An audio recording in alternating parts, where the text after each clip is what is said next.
I'll start by introducing myself. My name is Roctavia. I am the rock news correspondent US for a little blog called Rock News UK. And I am here with DerMist. Am I pronouncing that correctly? You sure are, yeah. Okay, good. I was worried that I was I watched all the YouTube videos on you guys before I came on, but I was just making sure that I didn't botch it up. um, how how about you guys go ahead and introduce yourselves to your international audience here in the US? Okay. Hello, we're DerMist. I'm Craig. And I am Ali. Thanks for joining us today, guys.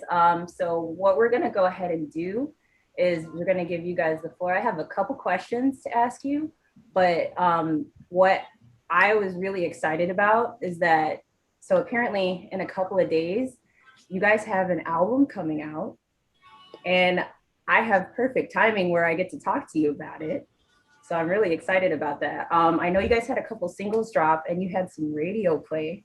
Can you guys go ahead and tell us a little bit more about what's been going on with your new music? You want to go, Ali? Yeah, we've had 3 singles out now. We made a conscious decision to hold back on the release. We just started the band just before lockdown, and yeah, it was a tough one to take when we went into full-scale lockdown and we had to change our plans for putting the music out. We've had to do everything remotely. I think Craig and I have only met up maybe 6 or 7 times in total since last March.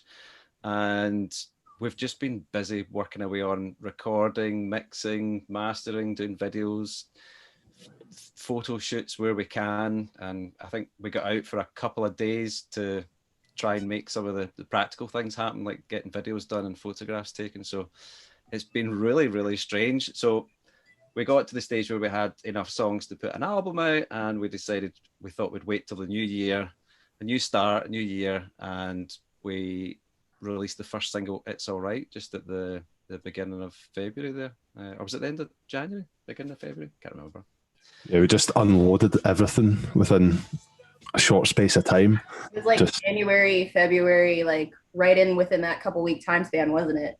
Yeah, just every Friday we've had a release for the last month or so, and obviously this week we've got the album coming out, which is the kind of high point, hopefully, and really excited to give everyone a full picture of what we're all about. I feel like the singles we've released, we love them, but I think there's so much, we've got so much more to offer that's on the album, and loads of different sounds and stuff going on. So looking forward to getting out.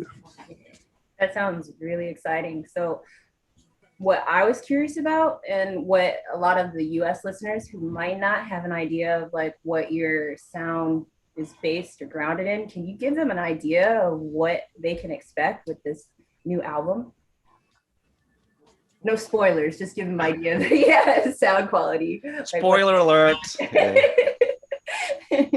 Yeah, well, my background's very much from a kind of 90s and noughties indie background, and into a lot of American indie music as well, and the Seattle bands as well. And I kind of have brought some of that into DerMist. I met Craig through a music project that I set up about 10 years ago, and we clicked. Craig came in and had some songs that he was working on, and we ended up just started working on them together.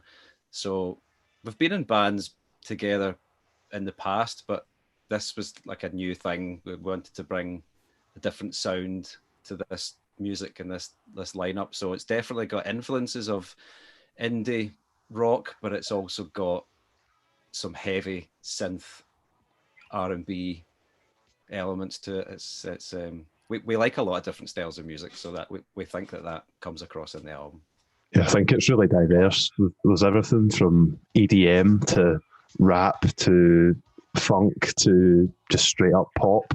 I think there's something in there for everyone, and I think that I would describe it as being modern, but really nostalgic and drawn on a lot of sounds that you already know while still being fresh. I feel like I'm gonna geek out here a little bit. I'm really excited to hear like all these descriptions. As we know, like I hate to bring up some like kind of things people might still be kind of sore or soft on, but Daft Punk just announced that they have separated. Did you guys have any influence from this group at all? Daft Punk is one of our go-to bands. I think we both had a love for Daft Punk. Relate to them because there's two of them and there's two of us. Yeah, exactly. Like I was so excited to like hear from you guys. I couldn't wait. Yeah. Yeah, we're gonna fill the void. Yeah, I think obviously they've not released any new material for a while, and I think yeah, it was still a shock to hear that they had decided to call it a day, and quite kind of emotional as well. And yes, I remember when their first material came out, and it's really weird because I didn't initially get into Daft Punk in the very early days, but when their self-titled Black album came out, it was right up my street and definitely played on this sort of. I really like a lot of electronic and synth music now, so Daft Punk have been a big influence to me getting into more of that style of music. And yeah, you're dead right. I think that is a band that we've been influenced by, and not overly influenced by that on this album, but I think there's shades of it in there. They played a festival in Scotland called Rockness, which is a very small festival. Yeah. And I'll always remember people talking about, oh, Daft Punk played Rockness, and you're like, thinking back how small a festival that is for them to play, the people that were there must have been like, wow, you know. No kidding. Like I remember a couple years back, I wasn't able to make it, but they played Lollapalooza. Yeah. And I think that had to have been the most influential like EDM live set. I think it set the tone for a lot of the festivals that came after it, for like what they based how they're going to operate their festival and like what experience they wanted from it. And it was groundbreaking. It kind of set the tone for everything. Kind of grew up with them, grew up listening. I listened to all sorts of music. So when you guys said that, you know, your new album and your sound is diverse and you draw from so many different types of background, like R&B, and like you have some heavy synth coming in and stuff like that. Like I love hearing that. I love hearing like where your inspiration comes from, specific artists, like music that your fans and your fan base and people who are discovering you can grow with. Yeah, there's loads of influences, I would say. My influences are bands like LCD Sound System, Goldfrapp, Kraftwerk, Talking Heads, New Order, that type of thing. And Craig's got a whole other range of influences. Yeah, everything from David Bowie to Grimes or Kendrick Lamar, all the 90s hip hop as well, Biggie Smalls, all that stuff. I love it. You guys, yeah, we just love music, you know. Yeah. We appreciate all styles of music, but I suppose that they're our kind of main go-tos, I think, at the moment. I think that's what gives a group or a musician a lot of staying power, to have a diverse, broad scope of like, to be open to sounds, to be open to listening to things, to be open to like expanding where you're heading. That's what keeps everything fresh. That's funny what you like, should say that. Yeah, it's funny you should say that, because a big thing that we discussed when we started the band was this is probably gonna be the last thing that we do in terms of being in a band, and we want this project to last, and we're gonna come back with as much material as we can every year. You know, we're gonna try and put stuff out. Might not be every year. We'll see how it pans out. Obviously, with all the stuff that's going on now, but that was a big thing for us. Was let's build stuff that's hopefully timeless. You know, we can go back to it and not cringe, but also stuff that, you know, we can work on and we can grow and develop.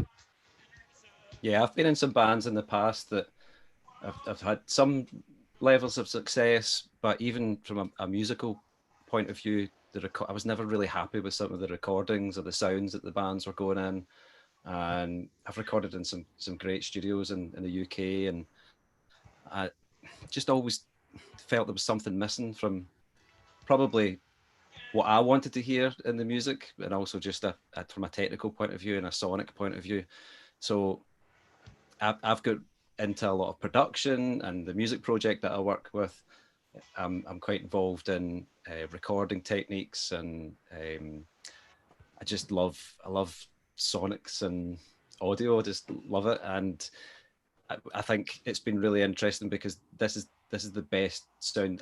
I'm more excited about this than any other music project I've done in the past, because it's the type of music I've kind of always wanted to make, and it's weird that it's come at a time when we've been so restricted that you can't go into studios, you can't rehearse, you can't just hang out. You know, it's been in a really strict environment where we're sending mix files to each other, you know, and then working on them when we can, and then sending them back, and doing this as well, doing video calls, just hanging out, doing video calls, listening to live gigs and things like that. It's and doing the DerMist Mondays, doing the YouTube channel, which has kind of got us through lockdown, to be honest. Yeah, I was really impressed when I was scrolling through a lot of stuff, how busy you guys actually seem, and how well you seem to be processing the time that we are kind of forced to be away from the world here right now. Tell us more about your kind of side projects and like the podcasts that you guys have going on. So that was a kind of key element of the band when we first started this project. We said, let's document.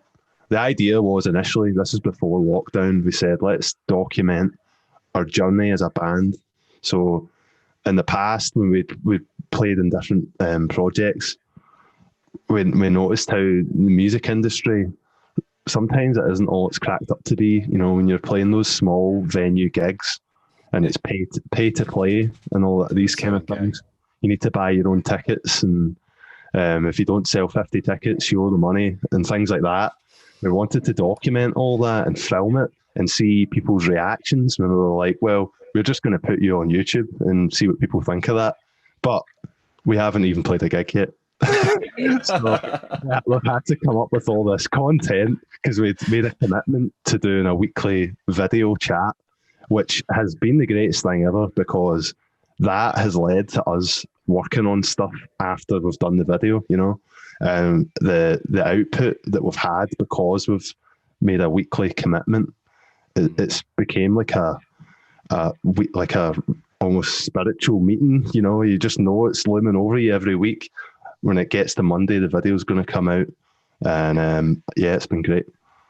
I wasn't so confident at the beginning. I kind of thought, I don't think we're going to be able to keep this up. There's no way, with work and family and loads of other things going on. I know I still say that. I'm like, oh no, I've got a video to do. But Craig's right. It has become a bit of a weekly ritual, and we wouldn't have been anywhere near as productive if we hadn't really pushed ourselves to do those videos. Some of the content is better than others, but it's definitely it's been amazing to think that we've created a document through time, almost like a time capsule over COVID of the start and the formation of our band, and that's never going to go away. That's always going to be there for people to see, whether we make it on mainstream media or not. I really like the video where you guys were kind of giving other bands advice on how to come up with their band names, and you had all the pointers and like do's and don'ts. It was really funny. And tell us a little bit more how you guys actually came up with your band name. It's German, isn't it? The band name was a bit of a saga.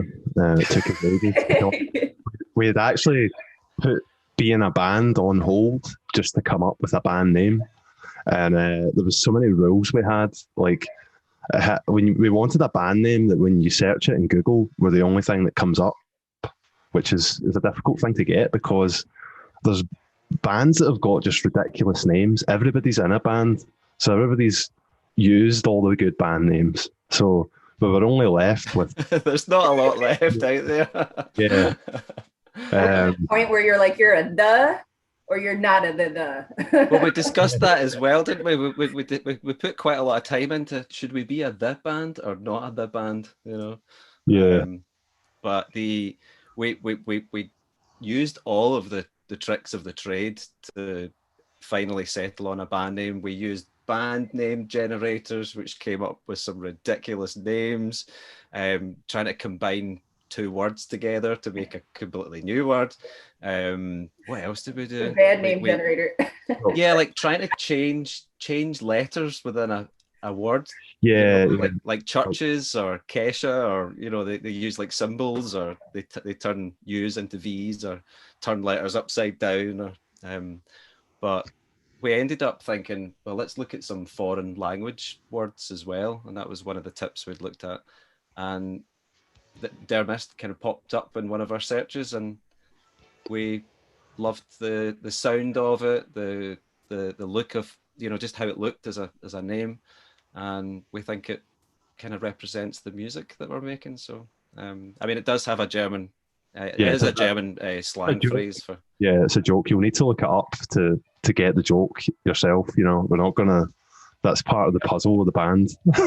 but funnily enough, we went to all that energy to pick the band name, and since we've done the release, we have had one local radio station in the north of Scotland who says that they're not going to play the music because they don't want to offend their German viewers and their German listeners.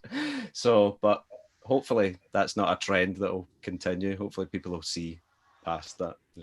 Right. So I find it really interesting that you guys formed the band just before lockdown and everything started, and you haven't even gotten to play any shows together. So now the sky's the limit as far as what your plans are once everything opens back up. And apparently in the UK that should be fairly soon, because you guys are doing pretty well over there here, right? Yeah, in Scotland we're probably doing better than the rest of the UK. I think down south in England and Wales, it's slightly different because there's more population down there. So yeah, we're dead lucky here in Scotland. I think we've managed it reasonably well, and fingers crossed we'll get back to maybe summertime where we might be able to have some outdoor events maybe. I think most people in their 50s now have had their Jags, and I think they're just going down in age groups. So yeah. Hopefully it's going in the right direction. For US viewers, by the way, having your jab means getting a shot. Yeah. Your jab. I know it's quite a Scottish thing. Getting the jag. We call it the jag. It's just a big jag. When people talk about the jag, they tense up and getting your shot in the arm. It's Glaswegian. You need to learn the Glaswegian lingo if you want to tangle with DerMist on the radio. Well, this is big on TikTok at the moment. We don't have a TikTok account yet. I wonder if we'll ever get one. But that seems to be the go-to as Scottish versions of American or just traditional language. What slang words the Scots would use for different things. It's been a trend on TikTok, so I hear. Maybe we should be jumping on the bandwagon. I don't know.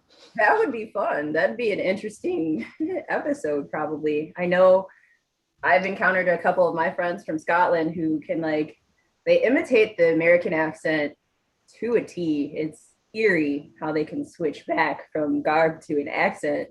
And one moment I'm like, huh? What is this English? I don't know what's happening. So they sound like they're from the Valley in California the next minute. So it's really interesting. We speak so fast. That's the thing. We speak each other so quick. That's one of the benefits to doing the YouTube channel, is it's helped with our diction and presentation skills.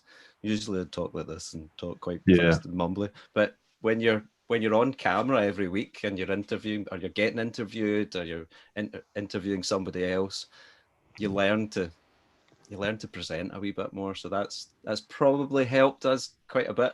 Yeah, not to talk about usually America. I don't know. It's almost like a magic trick for us over here when we hear somebody with a British accent or somebody with a Scottish accent, you're speaking normally and then you start speaking like an American. We're just mesmerized. How'd you do that? Does a rabbit out of a hat next? Wow. It's goofy. We're silly. Are you trying to test us? I'm trying to get us to say something in American. In an In American. American. that'd be interesting. Hello, we are DerMist. We're here advertising our debut album. That was terrible. It's not my finest moment on camera. So basically, if you guys, everything goes as scheduled, everything goes according to plan, and we can have shows again, what would be your ultimate venue? What are you guys looking forward to doing the most once we can do this? Yeah, we spoke about this before, didn't we? We did a DerMist episode about, because a lot of the venues in Glasgow are they're closed, and they're struggling as well. They're really finding it hard to stay open. There's so many amazing venues that have hosted some incredible gigs over the past, and just locally to us, there's venues like King Tut's and Nice and Sleazy's. I mean, that sounds exactly that is exactly what it is. It's a basement. Yeah. I love those tiny little corner hole in the wall venues where there's writing on the wall, and you're just like, what just happened to me? But I love it. Yeah, the 13th note, you can only fit about 50 people in it, and those types of venues that they're really, really struggling. So romantically, we want to be back in a position where we know we can play those venues again. But the sort of in the future, where would we like to play? It's a good question. Headline Glastonbury. That's got to be want that one on the CV. Glastonbury's an amazing festival. I was fortunate enough to play Glastonbury with a previous band, and it's an amazing experience. And they've got the pyramid stage, going back to the Daft Punk story. Yeah. They created their pyramid stage for touring, and Glastonbury's got the very famous pyramid stage, which would be a fantastic place to play. But like you're saying, there's some amazing festivals in America. Maybe we can get over there one day. We would be happy to have you guys come over here and show everybody what you got. There's plenty of festivals out here where you guys probably take off, hit the ground running, just blow up, become really big. We love It's a shame we can't drive over there. I've got a killer camper van that I did myself out of an old transit van, and would love just to be able to fling the guitars and amps into the van and drive over. Are you reading my mind? Get out Route 66. I wanted to do that so many times. It'd be so much easier to just throw all your gear, go to a gig. Sell the house. I love how you guys were mentioning playing smaller venues. There's a lot of kind of grassroots campaigns out there for the struggling tiny venues who are, just not doing so hot. What is it? Hashtag I love live. And for us over here, we have Save Our Stages, smaller things. So it's really honorable. I love, that was one of my most favorite answers, because it's a cause after my own heart, because there are so many huge groups that got their start in those tiny little clubs and those tiny little gigs, the small shows. They're super important. I have to say, there's nothing better than when you go to a small gig on a whim or whatever, or you just think, oh, let's just go to a gig tonight, and then you get blown away in a small venue, and you're right at the front. It's hard to beat that. Well, interestingly enough, the last gig we went to see before lockdown was in a place called Broadcast, which is right next door to Nice and Sleazy's. So we've got, what have we got? What's on that street again?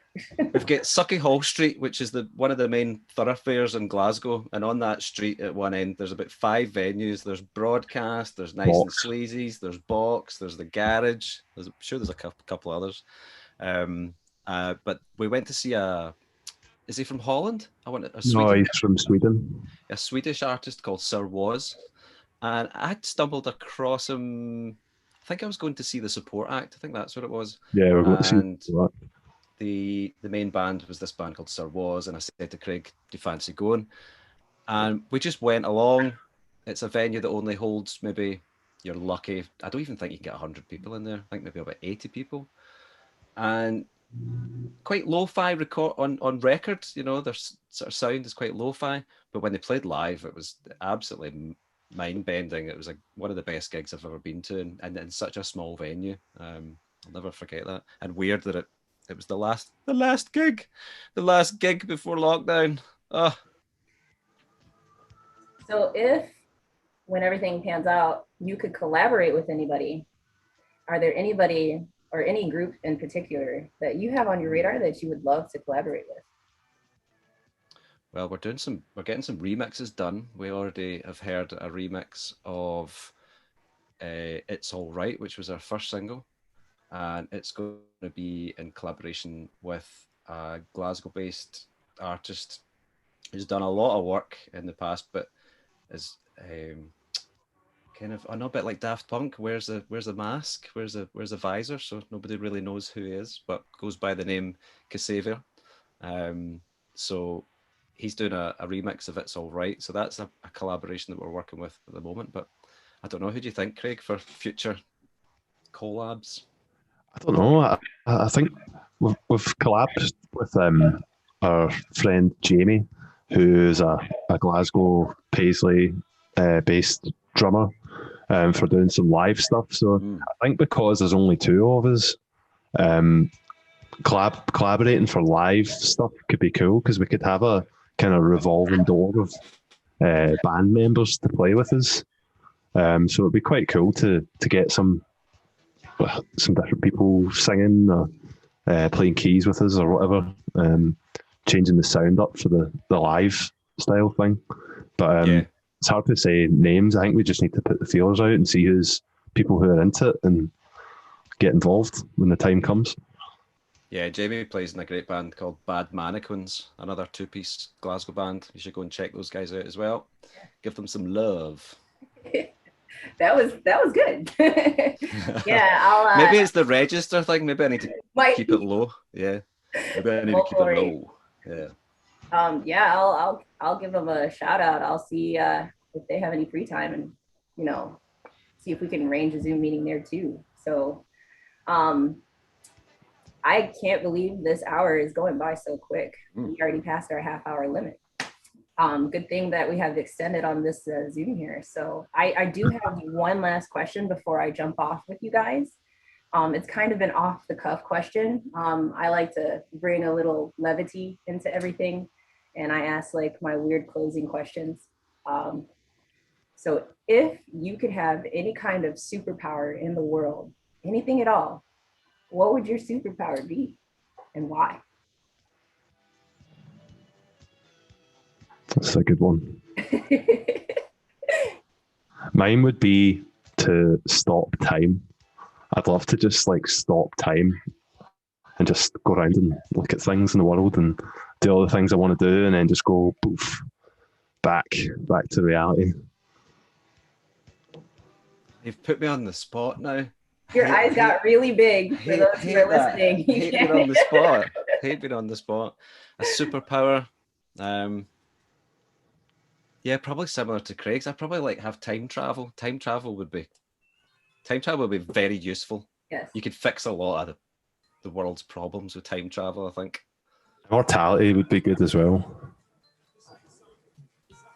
That's the Highlander coming out in you. Highlander. Well, those were amazing answers and very honorable too. I just want to take the time out to thank you guys so much for giving Rock News UK your time today. We really appreciate you guys. Again, my name's Roctavia, and I am here with DerMist out of Scotland. So thank you guys again for your time. And is there anything else that you would like to leave your US and the rest of the world with before we head out? Please go and check out our debut album. It's self-titled DerMist. It'll be out this Friday. What's the date? Friday the 26th. 26, yep. It'll be available on all good streaming platforms: Spotify, Apple Music, Tidal. We're a big fan of Tidal. They do good things over on Tidal. Just send us. Be sure to check out the Facebook channel and give us a like, a share. But what we really like is when people contact us and send us messages, and we hook up and do things like this. Woo-hoo! Thank you so much for having us. Really hugely appreciated.